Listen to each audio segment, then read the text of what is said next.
Ah, yes, it's the time of year where we sit back and reminisce about all the things that happened this year. Ugh.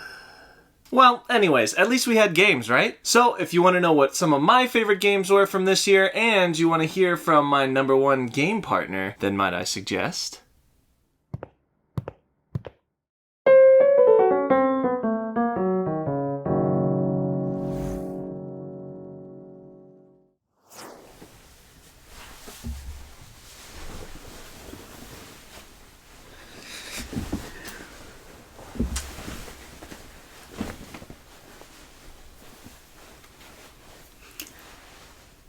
Hi, I'm Liz, and welcome to Might I Suggest a Game, a channel devoted to helping you find your perfect board game.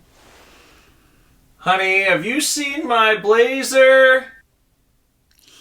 Hi, I'm Alex from Might I Suggest a Game, a channel devoted to helping... Oh. Action! Hi, I'm Liz. And I'm Alex from Might I Suggest a Game, a channel devoted to helping you find your perfect board game. Today we're going to be talking about some of the best games of the year, and who better to talk about it with than my number one game partner right here. Thanks. Yeah, we played a lot of games this year, and I'm excited to talk about them. We had a lot of different occasions to play some really awesome games, but we thought we would break it up into a few different categories to make it easier on ourselves. So let's get into it. Will one of these games be the perfect game for you? Let's find out, shall we?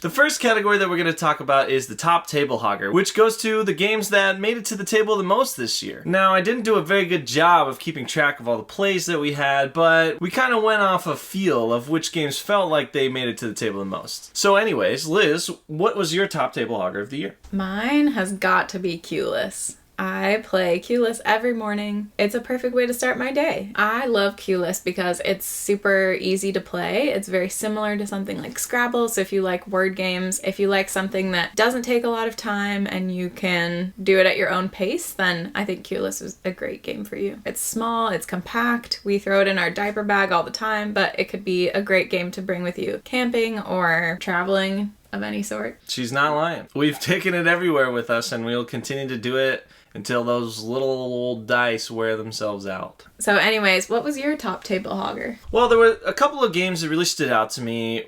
Wingspan obviously was a game that I get to the table a ton. It's super easy to teach, but I don't know that that was my most played game. I also played Point Salad a lot, which is a quick little card game that's super fun. I brought it to a few game nights. I have it sleeved because the cards are a little flimsy, so that one has gotten played a lot. But I have to say, I think the one that has felt like it's gotten to the table the most would be Between Two Castles of Mad King Ludwig. Mm-hmm. So Liz here might not be the number one fan of Between Two Castles. Can you explain how you feel about the game? For me, I prefer games that have a little bit of a simpler premise to them, and there's a lot going on in Between Two Castles, which is great if you like a lot of things to kind of juggle in your mind, but, you know, at the end of a long work day, I tend to like something that's easier for me to turn my brain off and just have fun with. So, yeah, I think that's my main thing with it. I have enjoyed it when I've played it, but it's not my first choice. Yeah, that's a totally fair critique. I think the one thing I will say to that is definitely the more times you play it, the easier it is for you to sort of remember what all the different tiles do and how they work together and that kind of stuff. So I feel like that is my general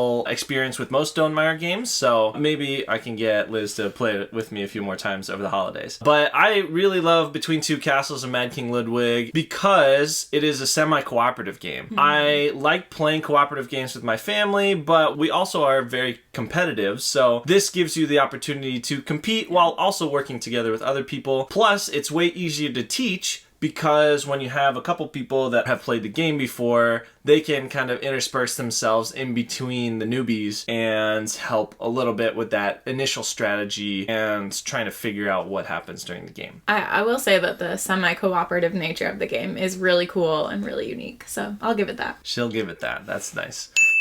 So anyways, my top Table Hogger for the year, Between Two Castles of Mad King Ludwig from Stonemaier Games.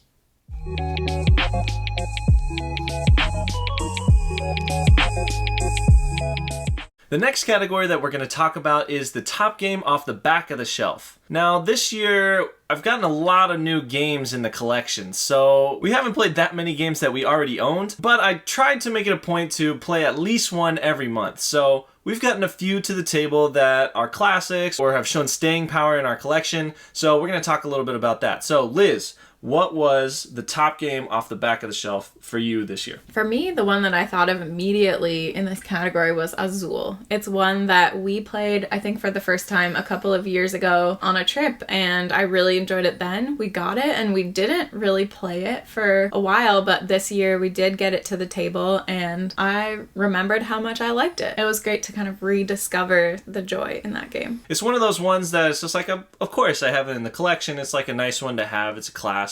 You know, and you can always bring it out to new players, but really there's a reason why it's been around and it has staying power, is just because it's a good game. It's easy to teach. The components are really nice. Oh, those components, the way they look like Starburst, it made me go to the store and buy a big bag of Starbursts. Yeah, we really need to get this episode sponsored by Starburst, so if you're from Starburst, you know, hit me up. Might I suggest a game at gmail.com. Okay, thank you. Anyways, yes, I totally agree. Azul, great game, and I'm really glad that we got it to the table, and now talking about it really makes me want to play it again, so maybe we'll have to break that one out soon. Yeah. What was your top game off the back of the shelf? Well, there are two that kind of came to mind when I was thinking about this. The first one is a game called Witness. It is a game that has been around for a long time. It was kind of under the radar. Not a lot of people talk about it. It's kind of an obscure game. We love deduction games. Yeah. And this is definitely like that kind of like investigation, deduction, logic, puzzle type game. The only problem is it's got a really specific player count. You can only play it with 4 players. So getting a specific number of players in town and wanting to play the game was definitely the thing that was holding us back. But we got to play that game this year. It was really fun and everything that I had expected it to be, even though I hadn't got a chance to play it. So that was definitely one of them that came to mind. But I would have to say my top game off the back of the shelf this year was Concept. Concept is a game that we've had for years. Like, it might have been one of the first games in our collection. We hadn't played it for a while, but we played it, and I just remember how really awesome it was. You know, it's just like a great party game. It is really brain bendy. There's always these moments where someone's like, I can't believe you're not getting this. I don't know what other clues to give. And then they reveal the answer and everyone's like, oh my gosh, I can't believe I couldn't get that. It was just one of those games that played it again this year, and I was like, this is staying in the collection for a long time. Like, this is not gonna get old. You know, we may not play it a ton, but when we do play it, it's always a blast. Anyways, my top game off the back of the shelf this year was Concept.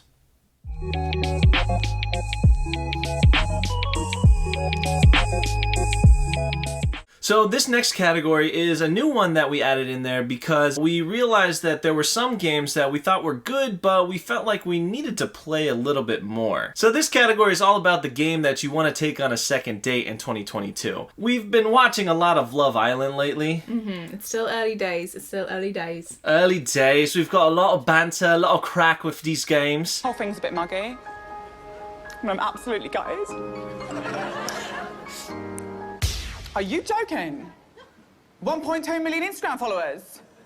Well, I don't have to be a stupid paediatric nurse anymore, do I? Ka-ching! And, you know, we just wanted to get to know them a little bit better in the new year. So these are our top second date games. So Liz, what is yours? Okay, mine has got to be Alice is Missing. It is kind of like a live storytelling RPG game. I haven't played anything like it before. The first time that we played it, I felt a little bit confused as to what was going on and what we were making up. But looking back on it, it was just so cool to see how the game is whatever you create it to be. My mind has been blown by that concept, so I'm really excited to play it again with that experience. Totally. And it's super cool. Like, you are not allowed to talk out loud. You're only allowed to text other players, and it really feels like you're in that experience getting a text from the person who's involved in the story. Yeah, it's 100% an experience, much more so than a game. Because you're doing all the correspondence through text messages, the role-playing is somehow a little bit easier when you're able to just like use an emoji to talk about your emotions rather than having to like act into a different character that you don't necessarily know how to be. There's different outcomes, there's different things that can happen in between, so really the next experience that we have with it, I'm sure will be completely different from the first one. Totally. Yeah. I'm super excited to play that again. What about you? What game would you like to take on a second date? Well, a game that I've had great banter with this year is definitely Lost Ruins of Arnak. I really enjoyed it. We played 2 times, but we played them both 2 players, and because of the type of game it is, I just feel like the scarcity of where you're putting everybody and the cards that you're drawing would be way higher with a game 4 players or even 3 players. It has been a really interesting experience that I want to share with some other people. It's definitely a really good combination of the strategic and the tactical, where you kind of need to have an overarching plan of what you're trying to go for, but the landscape is changing every turn from what the other players are doing, and especially at a higher player count, I know that tactical aspect would be turned all the way up to 11, so I like games like that, so I'm excited to take this one on a second date, try it with a few different players in 2022. So my top second date game was The Lost Ruins of Arnak from Czech Games Edition.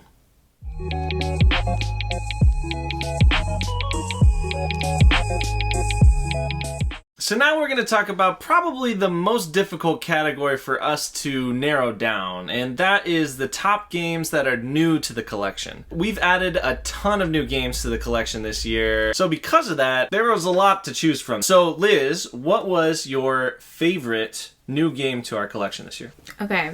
I couldn't pick just one. There are 2 games, I think kind of like different vibes, that I really liked this year. The first one being A Fake Artist Goes to New York. It's a super fun party game, similar to like Pictionary, Telestrations type of game, but instead of one person drawing a full picture, each person just gets to make one mark and then pass it on, and one person doesn't know what they're drawing. So it's a really fun like hidden roles but also drawing game. You don't have to be good at drawing. I just had so much fun. I think if you like games like Spyfall or Chameleon or something like that, this is a great game. So A Fake Artist Goes to New York, that's one of my choices for this category. She's cheating. I said she could only pick one. The tie for me, and I know I'm a little bit new to this game because it came out a couple years ago, but Cartographers has been one that is new to our collection this year that we've played a lot. It's such a great game, super balanced and easy to play. I love that you can play it with a lot of people. I think we played it with 7 or 8, 9 maybe? people. Yeah. You have to get a little creative when you're playing with a lot of players, but it's still a lot of fun. Yeah, love Cartographers. So what about you? What was your top new one to the collection? So this one was a very difficult decision for me. Like I said, we had a ton of new games joining the collection, and there were so many of them that really stood out to me as games that had a really cool theme or had a mechanic that I hadn't used before or something like that. You know, a few off the top of my head I was thinking of were Picture Perfect and Juicy Fruits, 2 games that I played while I was at Origins. But I think overall, when I think about the game that I'm most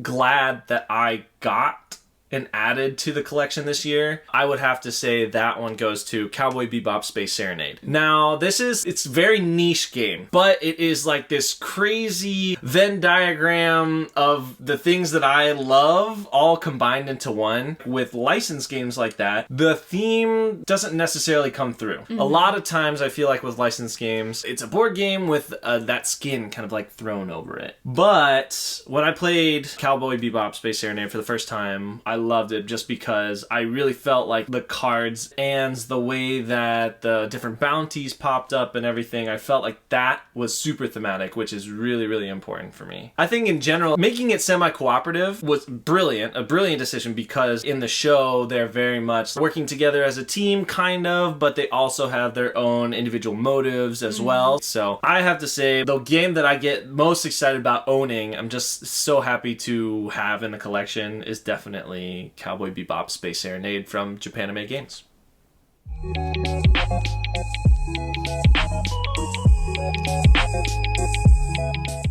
So what's the last category, Alex? Well, the last category that we're going to talk about is our top overall game. And there have been a lot of different factors that have played into this year, but we still got a chance to play a lot of games. For me, though, I thought this decision was fairly easy. I don't know if Liz necessarily agreed, but I'll start with you, Liz. What was your top overall game of 2021? It is so hard to pick just one game, but I think originally the first one that came to mind was Wavelength. It's a party game that I love playing. It's always one that I'm like excited to show off to people because the art is just beautiful. It's pretty simple. Like I said, I love games that are really easy to learn. I love games that it doesn't really matter if you keep score or not and you're just kind of playing as long as you want to for fun. So I love Wavelength for that reason, but I wasn't sure if a party game deserved to be the top overall game. It feels like a lot to rest on the shoulders of just a party game. So where I've landed as my top overall game this year is Parks. It equally has that sort of like beautiful componentry and beautiful art that I'm really proud to own and show off to people when they come over to play games. So I just love the design of this game, but it does have a little bit more of complex strategy involved in it, and in terms of like being thematic and really being designed in a way that is unique to the theme, I think it does a really good job of that. We live amongst many outdoorsy folks, and so this is like thematically, this is like the number one game that we end up recommending to people around these parts because it checks all the boxes. It's got beautiful art, it is about the outdoors, it has these really cute little animal meeples, and some of the proceeds from buying the game go to support the national parks. And I didn't even know that. So yeah, that's great. Makes me love it even more. there you go. Yeah, so it's just one of those games that I know that it's not for everyone, but especially in the situation that we are in and the people that we play with, it is a major hit and it gets to the table a lot for sure. Yeah, definitely. And if you want to know more about that game, you can watch my video that I did a little while ago if you click the link right up there. So what about you? What was it seemed like you had a quick decision on this one. What was your top game of the year?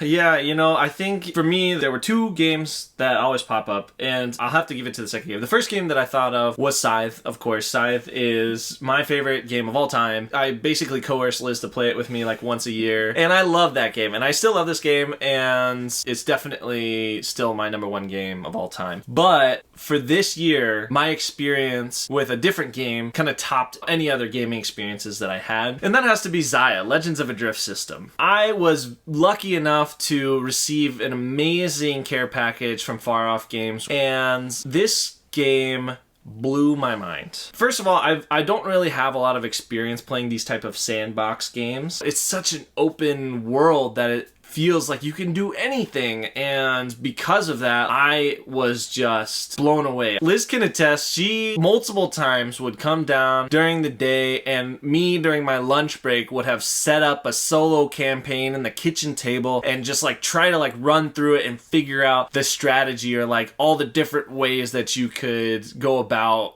winning. It feels as chaotic as, a space odyssey would. It feels really thematic in that way where it's like, well, you flew into a field of asteroids, roll the dice and see if you make it through without exploding. And some of them are like, oh, you just have to roll a 3 or higher, and I roll a 2, of course, because, that's what I do. But the sheer quantity of content within the game was just so massive that it was a game that I kept coming back to over and over, being like, I just feel like there's one more rule that I need to learn, or like one more system that I need to uncover, when the reality is like you can play 100 different ways and you could probably still win. I could tell that you really like this game because you talked about it a lot to me. Yes. Yes. Liz would be trying to fall asleep in bed and be like, yeah, but like, I got sucked into the jet stream, and then, I went through the asteroid patch, but I like made it through, but I didn't have a lot of energy left. And she was probably like, I'm just trying to go to sleep, please let me go to sleep. Hopefully you would dream about it and figure it out for next time. Yes, so I'll sleep with it under my pillow next time,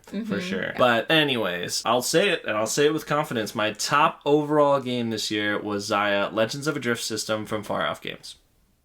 Thanks so much for watching our recap on our favorite games of 2021. If you liked any of these games, or if you want to add your own, drop them below in the comments. And if you like seeing Liz in this video, make sure to say that too. Anyways, thanks so much for all the people who have supported us so far. Please don't forget to comment, like, and subscribe so we can keep growing this channel and keep helping you find your perfect board game. Nailed it. Once again, this has been a Might I Suggest a Game production. I'm Alex. And I'm Liz. Your board game sommeliers, signing off.